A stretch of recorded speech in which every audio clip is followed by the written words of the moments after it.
Welcome back to Let's Talk Autism with Shannon and Nancy. I'm Shannon. And I'm Nancy.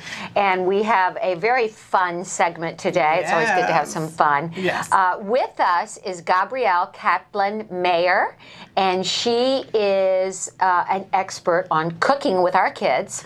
And she has authored a children's cookbook. It is called The Kitchen Classroom, 32 Visual GFCF Recipes to Boost Developmental Skills, which is so exciting because we're talking about developmental skills and ways to encourage those in the kitchen. Yes. And have your child cook with you. So welcome, Gabrielle. Thanks so much. It's great to have you here with us. This is a topic that gets talked about a lot because no matter if your child's on the spectrum or not, you got to put 3 meals and snacks out in addition to that every day. And it's important. We know nutrition is important, and our kids sometimes are picky eaters, but you're advocating that we take the children into the kitchen with us and make it a bigger experience. Is that right? That's exactly it. And, you know, I started cooking. My son is 9 now. We started cooking together when he was 4.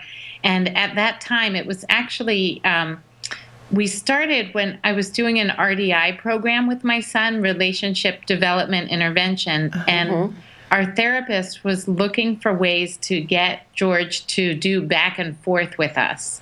At that time, he had very, very limited attention span. If he could focus on something for 30 seconds to a minute, it was really a big deal.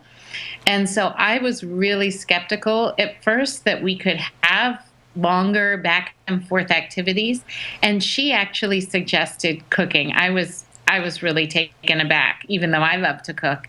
And the first cooking experience, he was so engaged. He was a really active participant.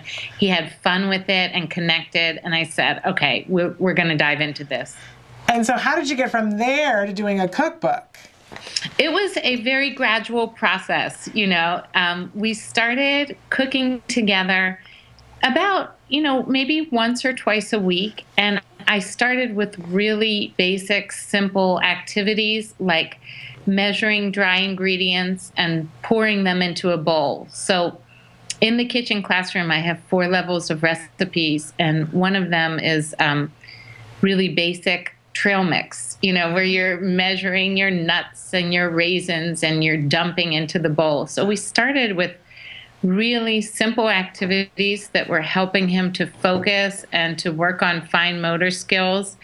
And then gradually over time, we added recipes that had more steps. And I started realizing, because my son is a visual learner and can identify so many things through pictures, that if I made pictures to go with the steps of the recipes, he could follow the sequence even though he wasn't reading yet. Awesome. And you had his little sister June's help. That's right. So when we started, she was 18 months old. Oh. And it was so sweet because I would have like a step stool where he would stand at my kitchen counter and she would sit right up there on the counter. Oh. And he would take a turn stirring, and we'd pass the bowl to her, and she would take a turn. And so it was this way to develop a back and forth between the two of them.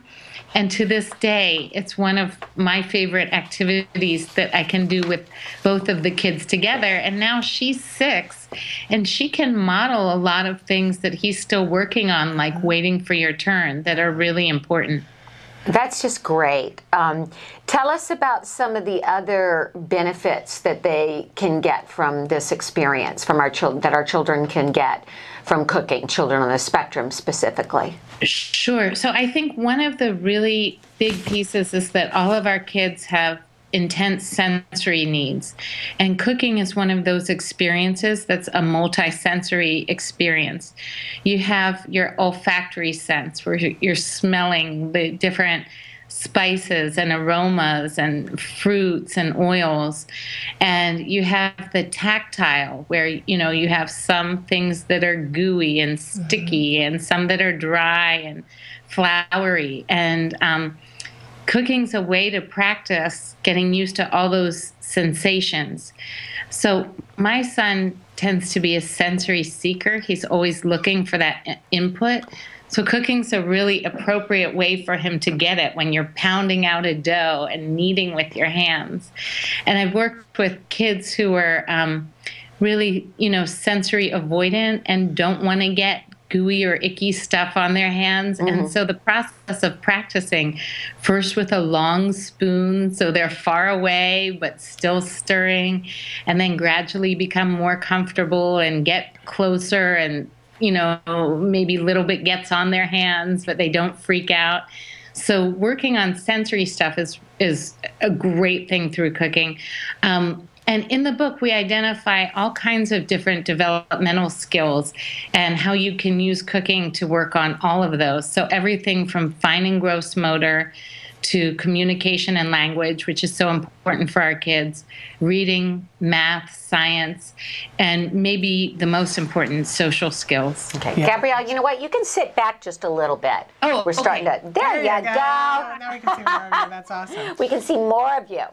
When you're going into the kitchen to work with your child, sometimes it can be really overwhelming, and there are lots of different things to keep track of. What are some really key things that we can remember as parents that will set us up for success when we're in the kitchen with our kids? That's great. So I have a whole chapter in the book that I call Framing the Cooking Experience, which is really you as a parent thinking about how you set this up to work for your child. And it includes everything from the real basics, like look at how your space is organized. In my case, I don't have a really big kitchen. So sometimes we come into the dining room table to sit down and work and spread a lot of things out. Getting rid of the clutter. I know my son gets visually distracted. So if we're in the kitchen and there are lots of clutter and dishes around, he'll be distracted. But if there's that clean surface, he can focus much better. And frankly, I found that's much better for all of us to try and keep things clutter-free. Absolutely. I'm the same way. Clutter and I get clutter bogged makes down. me crazy. But I still have it. I know, but it's something to work on, right? Yeah, and to absolutely. notice the difference for your child between. Well, sure, it calms us when we have a nice space. It's calming. Junk on the outside equivalent to junk on the inside, right? So and junk on the rear end, too. They say that, too. Yes, indeed. Yes. We should mention, how can people get your book so that they can be working on these things with their child? Sure. So feel free to come to my blog, which is Kitchen Classroom for Kids, number 4, kids.com. And there's a link to Amazon where you can just click away and order the book. Or look at Amazon, or you can request it from your local bookseller. Okay. Kitchen Classroom for the number kids.com. You got it. And your book, it includes GFCF recipes. For viewers who are watching, that stands for gluten-free, casein-free. And if you have a child who is not on the diet, and all of our children are not, although the three of us have children are. All of ours. Wyatt's on the diet, Jim's on the diet. And in some cases, it's absolutely essential. It's something that you should talk to your doctor about, see if your child is in a position that they could benefit from the diet. But we should point out that's not all children. So if you have a child who's not on the GFCF diet, are you still going to enjoy these recipes? Oh, absolutely. All my recipes are really simple ingredients, and they're good for the whole family. So lots of, just easy entrees, a meatball recipe, chicken breast saute, so that, I think a lot of times we're working so hard to make meals for our kids and meals for ourselves. And I just like to simplify everything and make really good, simple food out of whole foods that everyone will enjoy, whether you're doing GFCF or not. I love you saying out of whole foods, because one of the best pieces of advice I've ever gotten when it comes to food is don't eat things that your grandmother wouldn't recognize. Yes. Wonderful. And that's from Michael Pollan's Food Rules, which is a big bestseller, a slim volume of things about how to be healthy and avoid fad diets and if you go, it's amazing what you would say. My grandmother wouldn't know what the heck that was, because it's over processed and it's over. That's right. And if you can't read the ingredient, if you're struggling to read the ingredient on the label, do you really want to put that in your body? So I keep things very simple and natural and not very processed. Yeah. And that's also a good way. This might be a good way to introduce GFCF foods to your child. Some people say, well, it's so limited and I don't know if they'd like them. I think a lot of it is the way they cook them and present them. Don't you agree, Absolutely. Shannon? And it's funny because people think of that kind of thing as being limiting, and yet I think it's the exact opposite. When people come and see my child, the way he eats, his diet is so much more diverse than their child. Yes, who are eating chicken nuggets and Cheetos. Which actually, Gabrielle, we had a question a couple of days ago from a parent who said, my child is only interested in eating pizza and French fries and chicken nuggets. What kinds of things? And I know I had some advice, but I'd love to hear from you what you recommend to families to help get their child to eat more healthily. Well, I relate to that. I share in the book our family story, and my son went from being a toddler who ate fruits and vegetables, his favorite food. When he was 15 months old, I have pictures of him eating an avocado, to being a 3-year-old child who would only eat goldfish crackers and pretzels. And it was really scary because I knew he wasn't getting the nutrients that he needed. So we gradually, not dramatically, we just gradually cut out those flour-based, wheat-based products and started in a small way introducing vegetables and fruits. And so he loved, his first vegetable that he was willing to eat was red pepper. So for about 6 months, he had a few slices of red pepper with every meal. And then gradually we added cucumbers and carrots and celery to where now he likes to eat a wide variety. But interestingly, as we were taking the gluten out, his palate changed. And he started to take protein in those days. Now he's as I said, we make chicken sauté, we make meatballs, we make salmon. And back in the day, he wouldn't even eat any kind of protein. I use nut butters a lot. And it sounds scary for the parents, but actually, as you pull some of the things out, try pulling out some gluten and dairy, and introduce in some fruits and vegetables and proteins, and the children are generally more able to tolerate them and begin to enjoy that. That's great. I'm getting hungry. Me too. Yes. And Gabrielle, I had a very, very similar situation with Wyatt. At first, when I decided to go GFCF, I thought he'll never eat any of this food. I'm taking away all the food he eats because, we're talking goldfish and bread and potatoes and chicken nuggets. So I thought, how is he ever going to eat any food now? Well, the slow but sure is the way to go because we started introducing green beans. Now, green beans are his favorite vegetable. He'll eat them constantly. And then carrots, and then celery, and then a few other vegetables. So by doing it slowly in conjunction with the preferred foods, and then certainly foods like chicken nuggets are easily made GFCF. Absolutely. So he also would not eat any proteins aside from the chicken nuggets, and now he eats a variety of proteins. So you're gonna.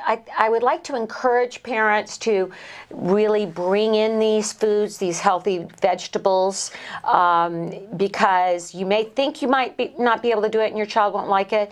But by reinforcing with the preferred food, bringing it in slowly, being consistent, it's like any good way of doing therapy. Absolutely. You will get positive results. I'm confident of it. Absolutely. And you can use this wonderful book as a guideline. I love that it's visual. Wonderful. I love that it's visuals. Well, I want to know, what are you working on next? Have you got another cookbook in the works? Oh, thank you.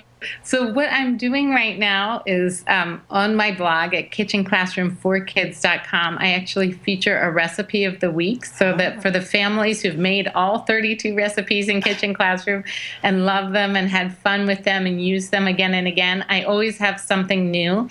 And I just recently put up a downloadable ebook. It's $5 and it's 45 all gluten and casein-free recipes called ABC Fruits and Veggies for Me.